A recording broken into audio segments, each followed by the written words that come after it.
You mentioned the Africa UK Summit, which is taking place in London on the 24th and 25th of April. And we're bringing together social impact investors, entrepreneurs, health professionals, ministers of health, permanent secretaries from 12 countries, really looking at opportunities to create business partnerships to improve health outcomes. But I just want to step back a bit to a series that GBC Health did in 2021 and 22 with Wilton Park in the UK, looking at blended financing to improve health outcomes in Africa. And we brought together a blend, if you like, of government, investors, donors, foundations, and entrepreneurs, along with academics and NGOs. And we ran the series over about 15 months. And two of the events that we held, one in Lagos and one in Nairobi, were Dragon's Den style events. And so we selected 5 or 6 entrepreneurs to come to each meeting and pitch to 4 or 5 investors in the room. And what we heard back from the entrepreneurs, and we heard back from the investors as well, is there was some incredible opportunities and some great stories, but what the entrepreneurs were not really doing was explaining the business case or their business model. And they weren't really able to pitch their value proposition in a way that was landing for the investors. And so from those 2 events and the series generally, there came a demand that there would be some kind of vehicle that would do 2 things, would create a marketplace to bring investors and entrepreneurs together, but would also provide support and mentorship for entrepreneurs that had proven solutions that were clearly ready to scale, but they needed some help to get them over that next line. So from that was born the Academy for Health Entrepreneurs Africa.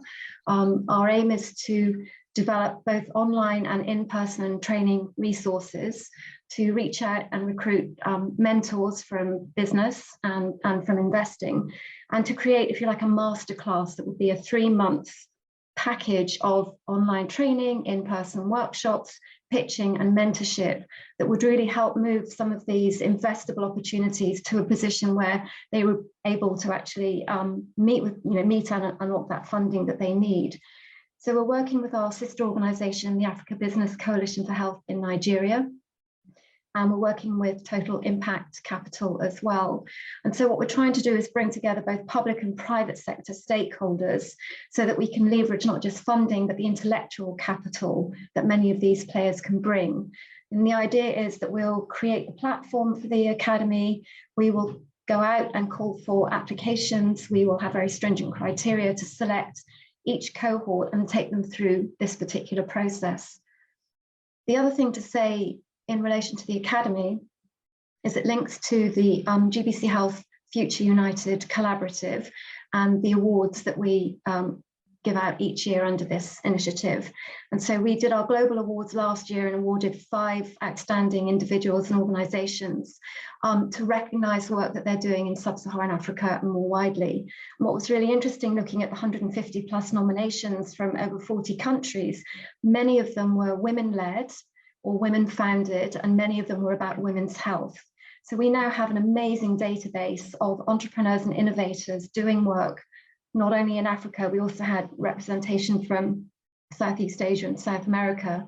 So we're beginning to develop a bit of a pipeline, and we can invite some of these entrepreneurs to go through the Academy Masterclass to really help get them investment ready.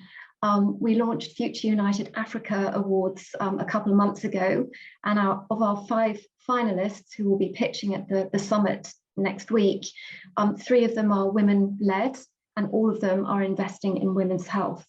So what we've been able to surface through the work we've been doing and across our network more broadly are the kinds of innovations using technology, AI, and other solutions that don't typically get recognized. They're not the big companies that usually get the investments. Some of our entrepreneurs are looking for no more than $250,000. Some of them are looking for 3, 4, 5 million. So we're not talking huge amounts of money here, and yet they can make transformational difference, particularly for underserved populations and vulnerable populations. So I'll stop there because that's really given you a flavour for the Academy and the entrepreneurs that we're surfacing through Future United.